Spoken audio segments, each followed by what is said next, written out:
Bagikan pengalaman Anda dengan mengirimkan ke alamat email berikut ini.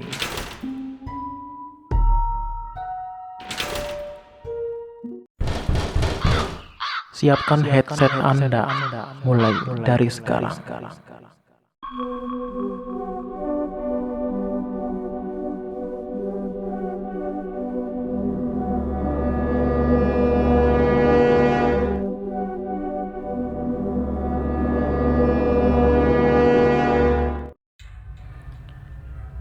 Halo, selamat malam. Kenalin, nama saya Anggi Pratama. Asal saya dari Jambi, cuma saya besar di Jawa Tengah, tepatnya di Kebumen. Kali ini saya mau cerita waktu saya kecil. Open soul, open your mind, open your soul.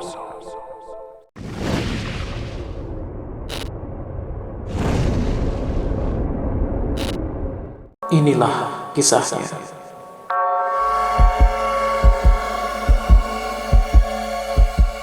Jadi waktu itu saya lupa ya hari apa. Tapi yang jelas waktu itu saya lagi di rumah eyang saya gitu ya. Dan biasa kalau misalnya ke rumah eyang tuh seneng banget gitu. Soalnya di sana tuh banyak yang namanya orang desa ya, orang kampung. Kita kan senengnya kalau berbaur dengan alam tuh luar biasa, seneng banget waktu itu. Jadi pada waktu itu kita jam berapa ya? Sekitar jam 9 pagi kalau nggak salah. Saya sama teman-teman sekitar 7 orang ya, 7 orang. Jadi adik sepupu saya 2 orang, kemudian 3 orang, bukan, 4 orang itu teman dari tetangga dia, maksudnya tetangga dari sepupu saya. Dan waktu itu kita merencanakan untuk pergi mancing waktu itu. Jadi di belakang, bukan di belakang, di bawah, kita kan rumahnya di gunung ya. Di bawah tuh ada sungai panjang yang sering kita pakai orang-orang mandi gitu. Maksudnya orang-orang desa tuh kumpul di situ, kalau sore mandi di situ ya untuk mandi, untuk nyuci, sampai ngambil air juga di situ. Nah, kemudian waktu jam ya sekitar tadi jam 9 atau jam 10 nggak sih, saya lupa. Kita tuh mancing gitu. Dan mancing di telusuran sepanjang sungai itu banyak banget batu besar gitu. Jadi di situ tuh ceritanya, kata orang dulu sih, di situ tuh ada salah satu batu yang apa ya, kayak semacam ada penunggunya gitu. Cuma kita kan nggak tahu.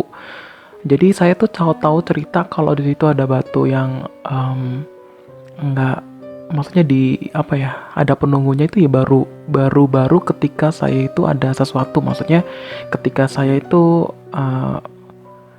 dibuntutin lah sama makhluk halus gitulah intinya. Nah, jadi ceritanya saya terusin lagi ya.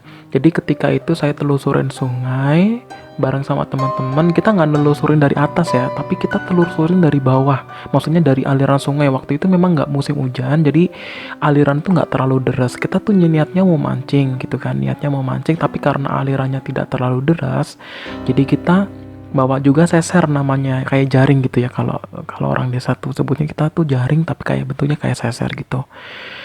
Nah, kemudian waktu itu karena tempat yang kita cari itu udah mau habis, maksudnya udah sampai ke hulu gitu ya. Nah, di situ kita nemu ada satu batu gede gitu ya. Batu gede itu bentuknya bulat, beneran bulat.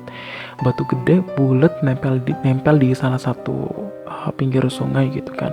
Nah, teman-teman bilang waktu itu, itu ada batu besar.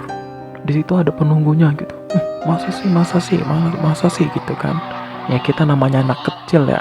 Ya kita kan biasa aja. Kita mancing di situ aja. Soalnya di situ tuh banyak airnya. Maksudnya di situ banyak air yang dari atas tuh kelihatan ikannya gitu.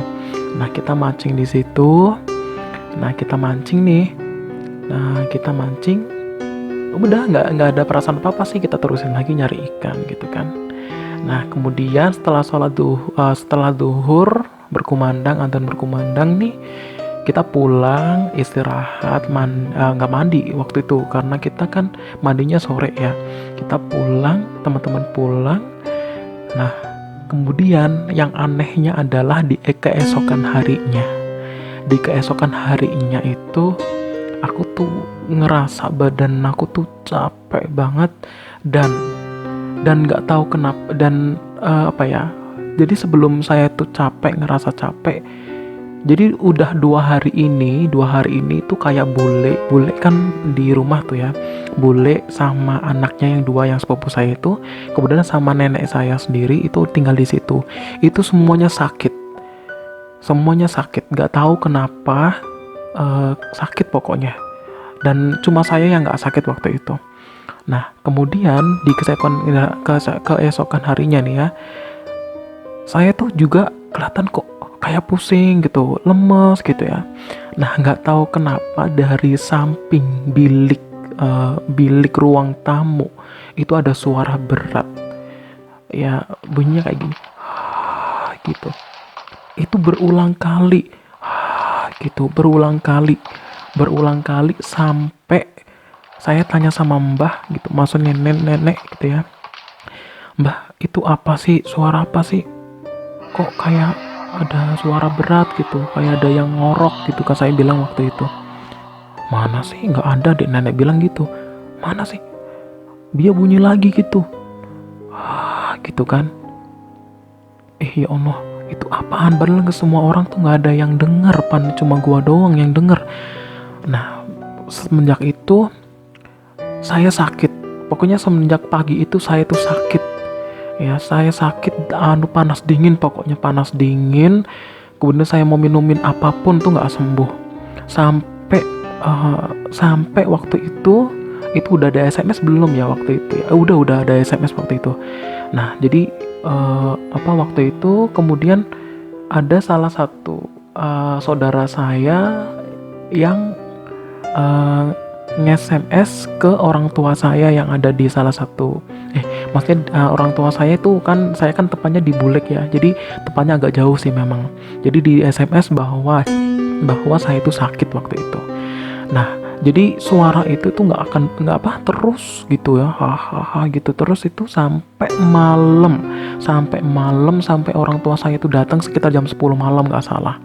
Kemudian orang tua saya datang, kemudian saya itu suara itu masih ada, sampai orang tua saya itu bacain suratan pendek itu, entah apa yang dibaca, mungkin ayat kursi segala macam gitu, semua dibaca, kemudian ditiupkan ke kepala saya.